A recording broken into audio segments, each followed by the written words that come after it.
What is up, YouTube? This is your girl, Killer Rose. Right now, I'm at home, but I got something crazy that I wanted to show you. Obviously, I was just, oh my god, it was insane. Just here, let me do this real quick. Okay, so I guess I had to write this down, obviously, because there was so much to uncover. All right, so what was it? Adin Ross hosted an event, which is a fighting event between Paul Miller, I think I hopefully I said his name correctly, and versus Super Hot Fire, and he's not a rapper. So Paul Miller made some comments on Instagram. I think it was Instagram, I'm not really sure, so correct me on that. That pretty much triggered a whole lot of people by him attacking and using a slur word by using the N-word. Okay, that's what I'm trying to get at here. And I guess he seems so unbothered because he basically he was just letting this Superfire talking a whole lot. So he was like they're listening, but it was so crazy because he said maybe because I'm not afraid of any of you. So when he says any, I'm saying, well, he's saying basically he's not afraid of either males and females. Okay, he's not directly saying that I'm not afraid of you. He's saying maybe because I'm not afraid of any of you.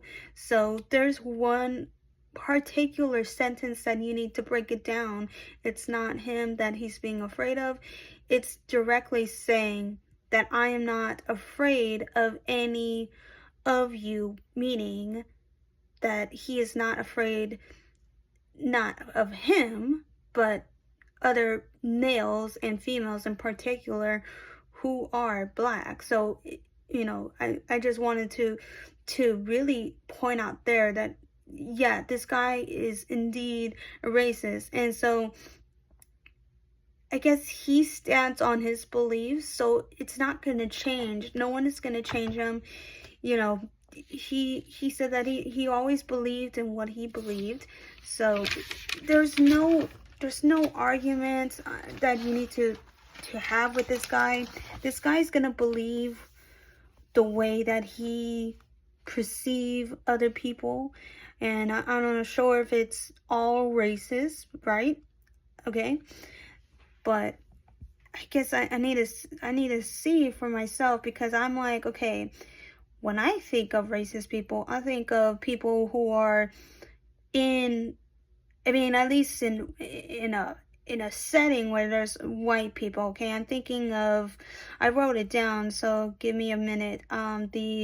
The Aryan Brotherhood, and the Hells Angels and Peckerwoods and the Ku Klux Klan. The Ku Klux Klan, it's crazy. I wrote it down by saying, if I were to predict on who is racist, you would want to separate yourself from a group of people while you're in prison. Okay, there's a whole different other ball game. I think, well, especially males, I'm not sure. I'm a female.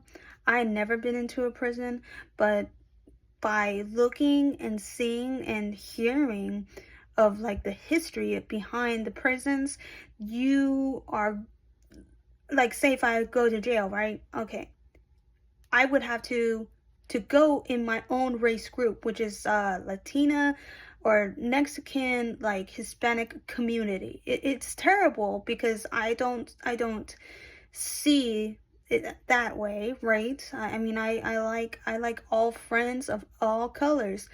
I am not that type of girl, but because of a system that has run by people who are committed crimes that could be violent, they are basically, it's not just, well, it's a forced setting, but it's a social forced setting that they perceive that they are more comfortable. It is so weird. you will get targeted there if you're not respectful of the rules, and you gotta see like what the vibes are, especially in a setting where you are doing harsh time. And I'm not saying, but that's what I just heard and recognize and understand the simple knowledge of what it is. But I'm thinking he probably did some hard time, but he knew what his role was at, or is still at that time. And so he pretty much showed him how he was racist. And I don't think you don't need to be in a particular group to be racist. If you're racist, you're racist. People will give you a peak understanding of what they're, what they're about. And it's crazy because he did it right there. And it was insane what he did. I mean, I gotta tell you. So I did not expect this. Paul Miller shows him how he's racist by providing a peace offering. Something that I did not expect. Rose, how could he not expect this? Well, because for one, I was only listening it to the audio because I brought my headphones, thank God.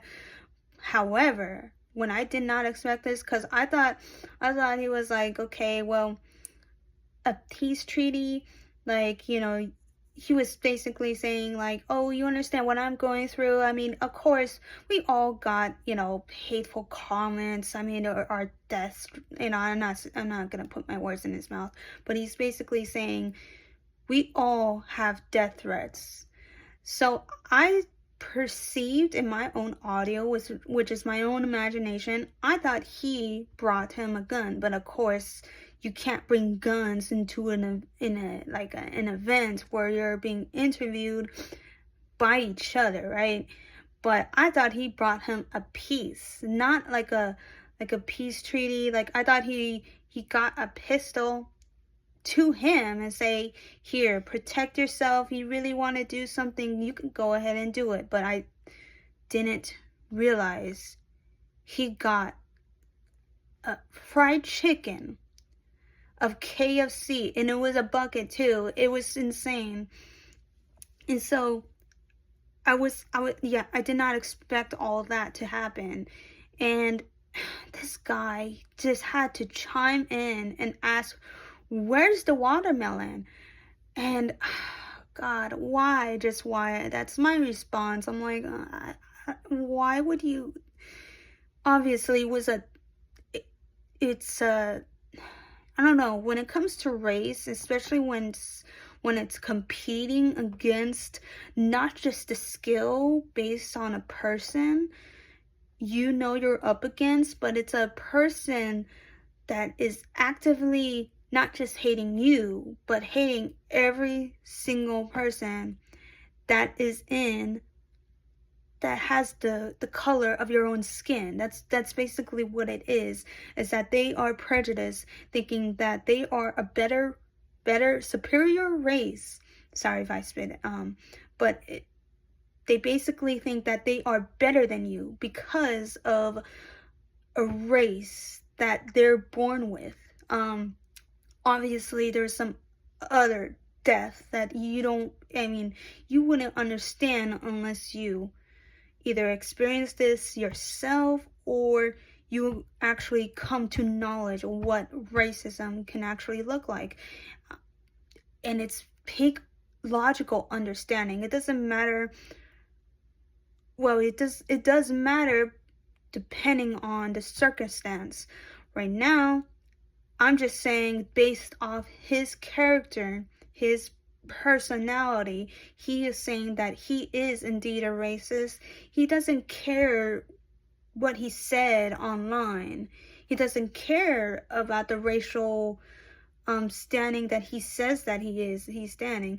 And he doesn't obviously care of the KFC or the watermelon remark. He wants to say, look it, I am racist. I'm basically giving you a stereotype that you obviously not everyone's gonna like KFC, but he's basically trying to give him a stereotype that's supposed to offend him. So I don't know if that's incorrect, but that's just the depth that I'm trying to get into. So I mean, he's barely getting, at least in my understanding, he just got into a ring. I said he's barely getting interviewed, so I think it could be a lot worse. I mean, I seen a picture of him did a Nazi salute with no issues. He didn't care if it was going to be, out in public. He did a Nazi salute. I'm not going to, do it, but he did a Nazi salute, and I'm not sure if it's AI, so correct me on that, but he did it in front of I think it was Adin Ross, right? I'm not sure of the guy, but I've heard a lot about him. But obviously it was crazy. Okay, so the other thing that I thought of his tattoo was on his chest. At first I thought there was an image of a member of the KKK on a horse, and with the torch. That's what I thought. I thought, or like a almost like a rifle like looking, right? I thought this guy was like, oh my god, okay.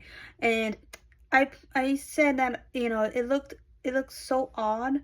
I thought the filler of the tattoo was in, so you can only see like not the details of the tattoo, but just the outline and like the actual like the shadow of a KKK member.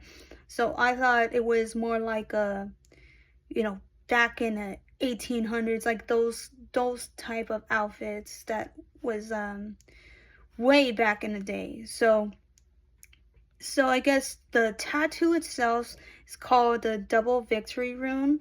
I guess both of the meaning behind it is the initials of the SS and the rallying cry, which is victory, victory. They're S, but they look like lightning bolts. It's so weird how they made it up to be, but yeah, this dude is a racist. He has the actual SS on his chest. This is not just any like a tattoo that you could get ripped off. I mean, of course you can get it lasered off, right? But this guy, knowing what he's, representing, he is actually proud of the tattoo. He has it across his chest for everyone to see, and I don't know, it's a no-brainer. You don't just tattoo stuff because, just because. It's going to be permanent on your body. And for him knowing that he's proud of this tattoo, he wants to say, listen, I know I'm a guy, so I can take off my shirt, and I'm going to be the one that's having it front and center. I am proud, at least for him. I'm not sure what he thinks, but I'm just giving out like a play-by-play of how this guy was thinking when he got the tattoo. He's actually waiting for someone to put that tattoo on him, and obviously with no issues whatsoever. I don't know. I'm not sure how it works, but honestly, I think probably people who are in the tattoo industry, whoever does tattoos for a living, could probably back it up and say, yeah, it is their First Amendment right to actually have a tattoo on their body. If not, you can actually get in trouble by following a lawsuit, basically. But yeah, I just wanted to say it was crazy. Honestly, it was absolutely crazy. And then not only that, but the judges as well. It was, I'm not gonna say it, but I'm gonna say it. Everyone, I mean, it could be biased or something, but I really think that you shouldn't be dodging like that, especially when you have no hands. You're putting yourself into failure if you do something like that. You gotta know exactly what you're doing. If you're like the second Mike Tyson, okay? Mike Tyson is a different kind of beast. I mean, it was insane how this guy did not, knock him out. That's what I'm trying to say, is that it was an easy target for him, especially if you're not covering your face. I mean, and especially how tired you are. I mean, you can see the movements that they're both exhausted. But if you lower your hands, you are facing an actual possibility of getting knocked out, especially if you're tired. Keep those hands up. And I get it. You want to showboat and say, you can't knock me out. You can't knock me out. I stunned you, like 2 times or something. I'm not sure. Obviously, a lot of people are upset because, he's throwing him on the ground, this and that. It's like, hey, this is not wrestling. This is not the UFC. We're here to box. Put your hands up and fight. And some of them are just mainly hugging, I guess. Rose, like, of course you would hug because you're getting, like plumbered by a guy that's twice your size, right? And I'm like, okay, obviously you are, but the first thing and instinct is protecting your face. Dodging and avoiding, of course, but Super Hot Fire, I mean, he's not moving around. All I see him is moving forward, but that was it. He wasn't going to his left, to, like, at least trying to back up so he can actually have some space and then try to proceed. I don't know. Obviously, I'm not a fighter, but I can guarantee the first line of defense is protecting the face. But I don't know what you guys think. It's up to you. Maybe I'm wrong about everything, but this is just a peek of this guy. This guy is, obviously, I'm playing with this, with the paper, okay? But, this guy, he's barely in the ring. This guy's he's gonna offend a lot of people, and he's gonna make a lot of enemies. I guarantee it. I really do, but I don't know. Guys think I'm wrong, just tell me and just explain it in the comments, okay? But this was just wow, okay? All right, guys, I'll see you guys in a bit. All right, peace.